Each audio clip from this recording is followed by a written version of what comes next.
think America is getting the leaders it deserves. And I think a large reason for this has to do with really what I think is an outdated primary process for choosing candidates. We're not a country of joiners anymore. We don't join the Masons or the Elks or the Rotarians. We don't go to civic clubs or garden exchanges. Younger Americans are less institutionally bound. And what that means is that the political parties, year in and year out, are becoming controlled by an ever more dwindling number of diehard activists, most of them older, the kind of people who went and joined the local Democratic Club or the Republican Party in their towns or cities many years ago, or interest groups who can put a lot of money into campaigns. The primary process is really run by a very small number of activists. And those activists are making decisions, making choices for the large, vast majority of voters who then go to the polls in November and only get the choices they're given.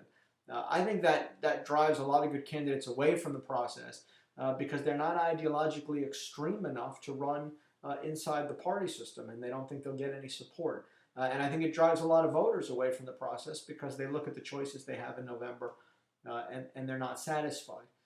So I think, you're starting to see a lot of reforms. California's passed some very ambitious reforms. They're not all going to work, and there's going to be a lot of experimentation over the next decade or so. But ultimately, I think that primary system is unsustainable. And when we reform it, and when it isn't just this small number of activists tightly holding control over how we choose our candidates, then I think you'll begin to see better, less ideological, more flexible, different experienced candidates coming forward to be part of the process because they'll feel that they have a real chance to do something important and change the country.